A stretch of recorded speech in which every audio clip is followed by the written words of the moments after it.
They got my name wrong again. Not just the spelling, the whole thing. The envelope was heavy cream-colored, printed with silver ink, the kind that makes you sit up straighter just holding it. My daughter June found it in the mailbox before I did, her fingers still sticky from the peanut butter crackers she'd been eating in the back seat. "Mommy, look," she chirped, waving it like a golden ticket. "Is this for you?" I knew the handwriting before I saw the return address, elegant, decisive. Vanessa's. I took it from her carefully. My fingers left a faint smudge on the paper. I should have waited to open it, but I didn't. Right there, parked crooked in front of our duplex with the afternoon sun creeping across the dashboard. I peeled back the flap. "You are cordially invited to a rooftop celebration in honor of Vanessa Clay, Senior Vice President of Brand Strategy." And underneath that, typed in serif font, too proud to be corrected, "Miss Noemi Clary and guest, not Naomi, not Clay, not even close." For a long moment, I just stared at it, the way you might stare at a bruise that appeared overnight. Not because it hurts, not at first, but because you want to understand how long it's been there without you noticing. June leaned forward between the seats. "Are we going, Mommy?" I hesitated. "We'll see." She grinned and bounced back in her booster.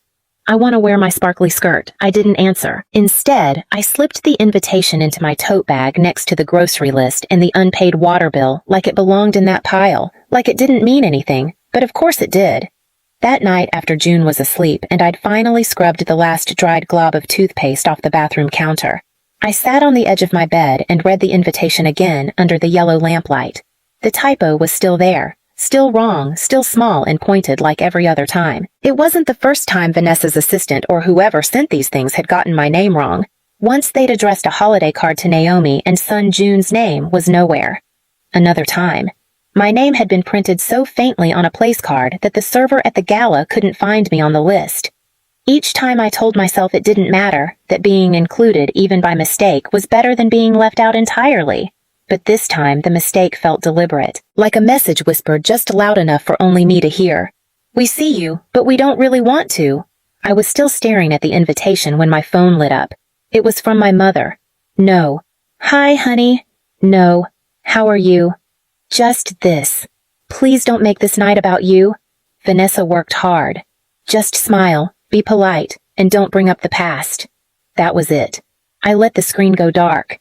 Then I sat there for a long time, the house silent except for the faint hum of the fridge. I didn't cry. I didn't get angry. I just felt hollow, like I'd become the caution tape at the edge of my own life, seen but only as a warning. But June, she didn't see any of that. She saw sparkles and celebration and the chance to be near people who shared her last name. The next morning she found the RSVP card on the counter and shouted, "We're going right!" And I said yes. Because as much as I wanted to disappear, I couldn't bear to let her think I wasn't worth showing up for. There's a photo from 11 years ago buried somewhere in a box under my bed of my sister Vanessa standing in our parents' garage pointing to a poster board covered in hand-drawn graphs. I'm standing beside her, half smiling in sweats and a messy bun, holding a red marker. What that photo doesn't show, and what no one ever talks about, is how we got there. Dad had just passed 6 months before. The grief in our house didn't scream. It settled heavy, quiet, unspoken. Vanessa was flailing. She had bombed her last semester and was ready to give up on grad school applications entirely.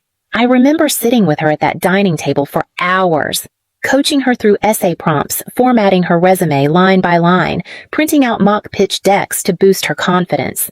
I even introduced her to Malcolm Rhodes, an old contact from a nonprofit I'd once freelanced for. I didn't think twice. She was my sister. That year, I deferred school, took June with me to babysitting gigs, typed content copy late at night for small businesses just to keep the lights on. Vanessa, meanwhile, landed her first internship at Rhodes & Partners. Her life took off mine, settled. At first, it didn't bother me. I wanted her to succeed. I told myself there'd be room for me later, but then birthdays came and went, with my name forgotten in group texts, family dinners where my seat moved farther from the center until I found myself next to Coates on the guest bench. At one gathering, the slideshow of Vanessa's journey played on loop, and in every picture that once had both of us, I was cropped out. The worst part wasn't being excluded, it was how quietly it happened. No confrontation, no fight, just silence, like a door gently closing. Locking itself, Mom used to say. Vanessa has always been the driven one, as if I had chosen stillness, as if grief hadn't carved that choice into me. She told June once right in front of me, "Your mama's good at staying in the background. That's a gift too." Baby, I didn't correct her. Not because I agreed, but because I was too tired to explain the difference between stepping aside and being pushed. Sometimes I'd wonder when exactly I disappeared. Was it the day I handed Vanessa that business card from Malcolm? Was it the first time she posted a photo of her mentors and left me out? Or was it slower than that? 1,000 little moments where I didn't raise my voice. The answer didn't matter, because somewhere between the garage presentations and rooftop promotions, my role shifted from older sister to invisible archive. And by the time I noticed I wasn't just missing from photos, I was missing from the story altogether. I never plotted to get even. That would have taken energy I didn't have. Instead, I did what forgotten people do best. I got quiet. I got small. I disappeared politely. We moved to a 2-bedroom rental north of Round Rock, far enough from the city for the silence to feel like ours. June started kindergarten at the local elementary, and I picked up freelance copywriting again, small businesses, mostly non-profits, who needed web pages with warmth. I kept my LinkedIn simple, no photos, no fanfare. I stopped attending family holidays. No one called to ask why. Most nights after June was asleep, I'd stay up tinkering with documents. No one asked for resume templates for young women on career forums, guides for interns unsure of how to write their first cover letter. I sent one anonymously to a junior associate at Rhodes & Partners when I saw her post about burnout on Twitter. She never knew it was me, but the next month I heard she'd been promoted. I didn't want credit. I just couldn't seem to stop giving. Still, I kept things not out of spite, more like proof that I existed. An old camcorder clip of Vanessa and me practicing her pitch in our garage. A binder with notes in my handwriting labeled V's grad school apps, and one envelope. Thick paper hand-addressed with a letter. I never sent. It was for my mother. Inside, I'd written, "I don't want recognition. I just want to stop being rewritten." I folded it once, tucked it between pages of an old Reader's Digest my father had saved, and placed it in the drawer under the coffee mugs. Every so often, I'd find it again while reaching for filters or tea bags. I'd run my thumb across the edge, then close the drawer. Out of all the things I couldn't say aloud, that letter was the most honest. Because the truth is, when you grow up being needed but not seen, you learn to make usefulness your only currency. And when they stop needing you, you vanish. Still, life went on. June flourished. She built pillow forts and read books upside down and sang songs she made up about dinosaurs in love. She didn't know her mother was invisible at family functions. She didn't know about the photos. I wasn't in the gifts. I wasn't thanked for the times I almost spoke up and didn't. All she knew was that I showed up for her, and maybe in the quiet of those years, that was enough. Maybe disappearing from their story gave me room to start writing mine. I didn't plan to go to the promotion party, I truly didn't. But then June saw the invitation and her eyes lit up like someone had promised her magic. She asked if we could bring cookies with sprinkles. She asked if her sparkly skirt was too much, and when I looked at her, I remembered what it felt like to be small, to hope for welcome, to not yet know how cruel families can be. So I said yes. Not for them, for her. The rooftop venue shimmered under the early evening sun, all glass railings and gold-trimmed table settings. From the elevator, June gasped. "It looks like a palace," she whispered, her hands clutching the cookie tin we'd packed that morning. She was right. It did. Balloon arches swayed in the breeze. Waiters moved like clockwork between tables draped in ivory linen, and a string quartet played a slow, elegant version of Ain't No Mountain High Enough. We walked toward the check-in table. The young man behind it didn't look up. He handed me a program and gestured to a sign. Table assignments. I followed the arrows, scanning for our names. There was no Naomi Clay. No June Clay. A woman in a headset spotted us lingering. "You're Naomi?" she asked, already half turned away. I nodded. "Table 17, she said, pointing. "Overflow." Her tone was smooth. Practiced. The kind people use when they don't want questions. Table 17 was behind the catering station, just past the service hallway. The chairs were mismatched folding types with metal backs. A makeshift sign on printer paper read, "Overflow guests." A man in a polo shirt nodded at me as we approached. "You with the vendor team?" he asked. "No," I replied quietly. "I'm family." He looked away. I pulled out a chair for June. She climbed up, legs swinging, and set her decorated tin carefully in the center of the table. "I hope Aunt Vanessa likes it," she beamed. "I drew a crown on her head 'cause she's like a boss queen." I smiled, unsure how to tell her that queens don't always recognize their makers, from across the space. I spotted Vanessa navy, jumpsuit, sleek bun, champagne flute in hand, surrounded by a circle of executives and camera flashes. She moved with ease, with poise, like the space bent slightly to her presence. When her eyes found mine, she hesitated, just for a beat. Then she walked over, all glossy charm. "Oh wow," she said, "you came." "I did," I replied. Her eyes flicked to June. "Hi there, sweetheart," she said, voice rising half an octave. "Still drawing me in capes and heels?" "I made you something," June said proudly, holding out the tin. Before I could speak, another woman stepped in, sharp blazer, long braids, flawless lipstick. Vanessa turned to her immediately. "Jasmine, this is my niece. Isn't she adorable?" A pause. Then, without turning to me, Vanessa added, "That's her mom. Not my sister. Not even Naomi. Just her mom." Jasmine smiled politely. "Oh, you work with kids too." My mouth opened, but nothing came out. June glanced at me confused. I nodded stiffly. "Yes, I do." The lie was easier than explaining why being invisible had become my native tongue. Back at the table, June tugged at my sleeve. "When's the cake, Mommy?" "Soon," I said, voice thin. The program began. Lights dimmed. A slideshow bloomed across the screen. Vanessa at conferences, ribbon cuttings, handshake after handshake. The words, "Vision Grit." Elegance faded in and out. The applause rose. June clapped. I didn't. I looked at the screen, searching for something that wasn't there. Me. No late nights, editing her pitch deck. No shot of the garage. We turned into a mock boardroom. Not even one picture with both of us. Just Vanessa centered, backlit, perfect. My name hadn't just been left off a table card. It had been erased from a history I helped write. June leaned into me, whispering, "Are you sad, Mommy?" I swallowed hard. "No, baby," I said. "I'm just remembering something.